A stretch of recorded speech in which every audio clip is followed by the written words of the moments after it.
Electronic വെഹിക്കിളുകളെക്കുറിച്ച് പൊതുജനങ്ങൾക്കിടയിലുള്ള ചില മിഥ്യാധാരണകളെക്കുറിച്ചുള്ളതാണ് ഈ video.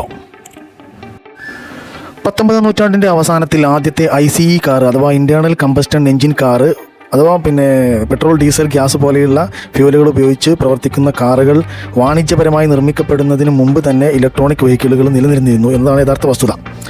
US 1900 എല്ലാ വാഹനങ്ങളുടെയും 1/3 ഇലക്ട്രിക് വാഹനങ്ങളായിരുന്നു. എന്നിരുന്നാലും പിന്നീട് ഫോർഡ് പോലെയുള്ള കമ്പനികൾ ആളുകൾക്ക് താങ്ങാവുന്ന വിലയിലുള്ള ICE കാറുകൾ അവതരിപ്പിച്ചതോടുകൂടി ഇലക്ട്രിക് കാർ വിൽപ്പന കുറയാൻ തുടങ്ങുകയും അങ്ങനെ രംഗം വിടുകയും ചെയ്തു എന്നുള്ളതാണ് യാഥാർത്ഥ്യം. ഇപ്പോൾ ഒരു നൂറ്റാണ്ടിലേറെ കഴിഞ്ഞ് ലോകം ഇലക്ട്രിക് സാങ്കേതിക വിദ്യയുടെ ഒരു തിരിച്ചുവരവിന് സാക്ഷ്യം വഹിക്കുകയാണ്. ടെസ്ല പോലുള്ള ബ്രാൻഡുകൾ വൈദ്യുത കാറുകളുടെ വേഗത്തിലുള്ള സ്വീകാര്യത ഉറപ്പാക്കാൻ ഗണ്യമായ സംഭാവന നൽകിയിട്ടുണ്ട്. എന്നാൽ ICE കാറുകളുടെ വിൽപ്പന ഡാറ്റ വെളിപ്പെടുത്തുന്നത് EVകൾ അവയുടെ മുഴുവൻ വിൽപ്പന സാധ്യതകളും ഇതുവരെ അൺലോക്ക് ചെയ്തിട്ടില്ല എന്ന് തന്നെയാണ്.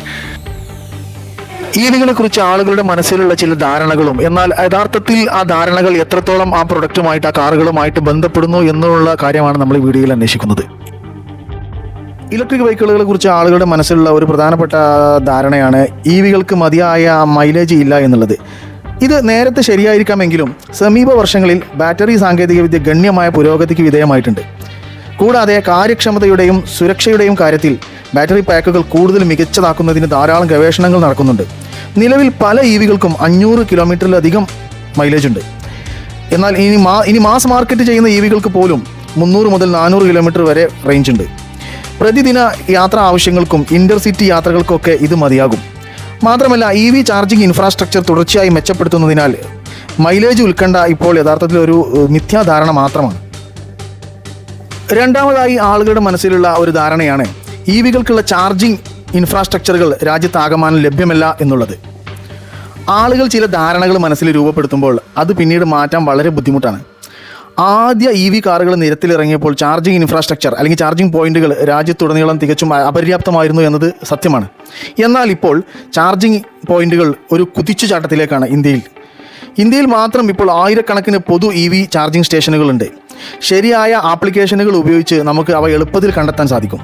ഒരു ഉദാഹരണം പറയുകയാണെങ്കിൽ, മൈ ഹ്യൂണ്ടായി ആപ്ലിക്കേഷനിൽ ഇന്ത്യയിൽ 10,000-ലധികം EV ചാർജിംഗ് സ്റ്റേഷനുകളെ കുറിച്ചുള്ള വിവരങ്ങളുണ്ട്. മൂന്നാമതായി EVകളെ കുറിച്ച് ആളുകളുടെ മനസ്സിലുള്ള ഒരു ധാരണയാണ് EVകൾ ബാറ്ററി ചാർജ് ചെയ്യാൻ വളരെ കൂടുതൽ സമയമെടുക്കുന്നു എന്നുള്ളത്. എന്നുവെച്ചാൽ ബാറ്ററി ചാർജിംഗ് വേഗത വളരെ കുറവാണ് എന്നുള്ളത്. നിങ്ങളുടെ EV ചാർജ് ചെയ്യാൻ മണിക്കൂറുകളോളം കാത്തിരിക്കേണ്ടി വരുമെന്ന് നമ്മൾ വെറുതെ സങ്കല്പിക്കുന്നു. ഈ സാഹചര്യം നേരത്തെ ഉണ്ടായിരുന്നു. എന്നാൽ നിലവിലെ ന്യൂജൻ ബാറ്ററി പാക്കുകളിൽ ഈ ധാരണ തികച്ചും ഒരു മിഥ്യയാണ്. വാസ്തവത്തിൽ EV നിർമ്മാതാക്കളുടെ പ്രധാന ശ്രദ്ധാകേന്ദ്രങ്ങളിൽ ഒന്നാണ് ഫാസ്റ്റ് ചാർജിംഗ്. പുതുതലമുറ ബാറ്ററി പാക്കുകൾക്ക് ഏകദേശം 30 മിനിറ്റിനുള്ളിൽ 80% വരെ റീചാർജ് ചെയ്യാനുള്ള കപ്പാസിറ്റി ഉണ്ട്. 50 മുതൽ 100 കിലോമീറ്റർ വരെ ഓടാൻ 10 മിനിറ്റിനുള്ളിൽ ചാർജ് ചെയ്താൽ മതിയാകും. നിങ്ങളൊരു കാപ്പി കുടിച്ച് വരുമ്പോഴേക്കും ലക്ഷ്യസ്ഥാനത്തെത്താനുള്ള ഊർജ്ജം നിങ്ങളുടെ EVയിൽ നിറഞ്ഞിരിക്കും. പല EV നിർമ്മാതാക്കളും 24 hours റോഡ് സൈഡ് അസിസ്റ്റൻസും വാഗ്ദാനം ചെയ്യുന്നു. ജനറേറ്റർ ഘടിപ്പിച്ച പ്രത്യേക ചാർജിംഗ് വാഹനം ഉപയോഗിച്ച് മൊബൈൽ ബാറ്ററി ചാർജിങ്ങും ഇതിൽ ഉൾപ്പെടുന്നു. ചാർജിംഗ് സ്റ്റേഷനുകളിൽ എത്തുന്നതിന് മുമ്പ് ബാറ്ററി പൂർണ്ണമായും തീർന്നു പോയാൽ ഇതൊരു രണ്ടാമത്തെ ഓപ്ഷനാണ്. EVകളെ കുറിച്ചുള്ള മറ്റൊരു ധാരണയാണ് ഇന്ത്യൻ റോഡുകൾക്ക് EVകൾ അനുയോജ്യമല്ല എന്നുള്ളത്. ICE കാറുകളുമായി താരതമ്യപ്പെടുത്തുമ്പോൾ EVകൾ ദുർബലമാണെന്ന് തോന്നുമെങ്കിലും ഇത് ഒരു മിഥ്യാധാരണ മാത്രമാണ്.